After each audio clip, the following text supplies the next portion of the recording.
Hello and welcome to the show. Now, the Goodwood Festival of Speed caters to all sorts of tastes when it comes to cars. If you're into your drifting and your sort of stunt driving, things like these Ken Block cars, there was actually a whole stunt arena that these were running around. Sadly, I never quite got to. Every time I went over there, it was packed. I didn't film much. But they did, from time to time, well, I didn't see the Hoonage right, they did from time to time, certainly, send the escort up the hill climb.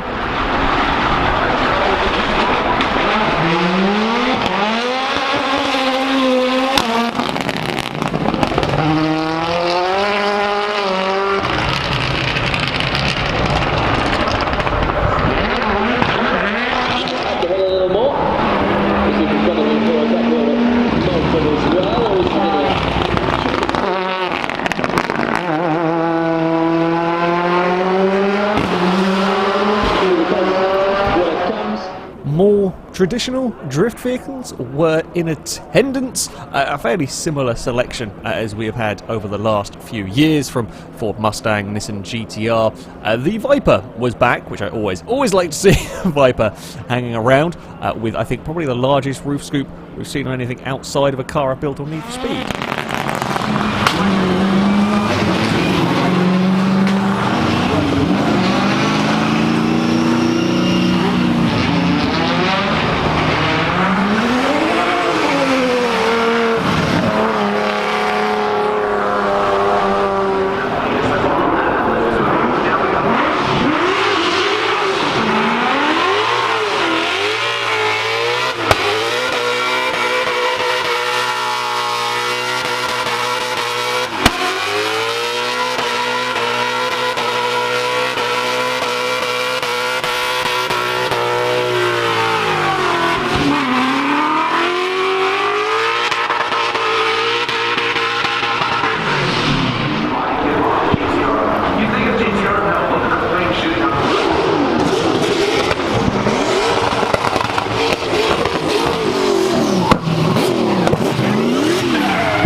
There were some of the engine-swapped madness in terms of the drift vehicle. Yes, this is a new Supra with a 2JZ engine in it. I mean, I think this was the first run-out for this particular vehicle. There was also the Ferrari-engined Toyota, because why not? Why not? They also, well, sadly I never did get to see it run, they actually had an electric drift car as well going around the arena area, so all sorts of interesting, unusual vehicles.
It wasn't just the specific drift cars getting in on the action, although the weather conditions did help.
Of course, there are many fantastic sounding racing vehicles here. Naturally, for me, one of my favourites were, well, the pair of Audi IMSA Quattros, because of turbo noises.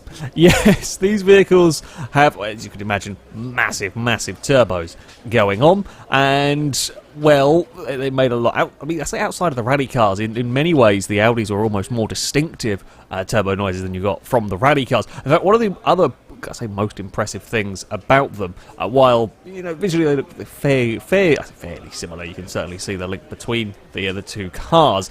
It was, yeah, you could tell which one it was by the turbo sounds. They had quite distinctive different sounds between the pair.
Speaking of engine noise, I couldn't do this without mentioning the Renault 21, that was perhaps one of the loudest touring cars I've ever heard.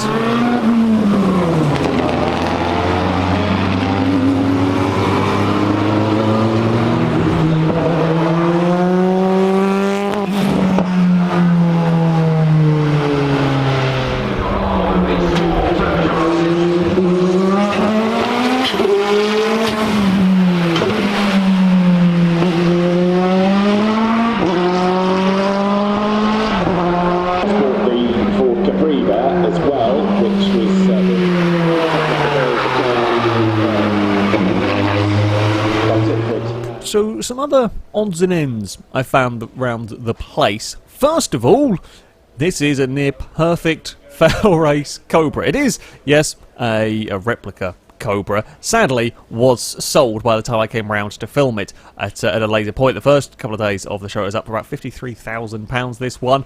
A very nice looking vehicle. It has a modern Chevy V8 under the bonnet.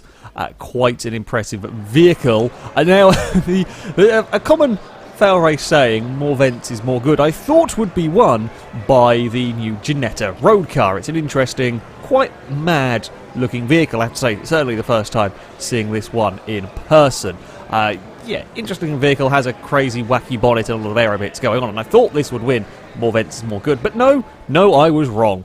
This has got to be the most number of events ever seen on a vehicle. It puts my efforts on Midnight Club and Need for Speed to shame. This is a Bentley Gibson Special, I believe. Absolutely balmy car, this. I believe this is possibly a replica of the actual vehicle.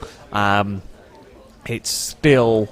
I mean, I don't know what the words are to describe this vehicle other than unique. I mean, there is absolutely nothing else even vaguely close to resembling this. Or is it Gibbs Bentley Special? There are so many vents. A fascinating car indeed, and definitely worthy of of a prize, that is for sure.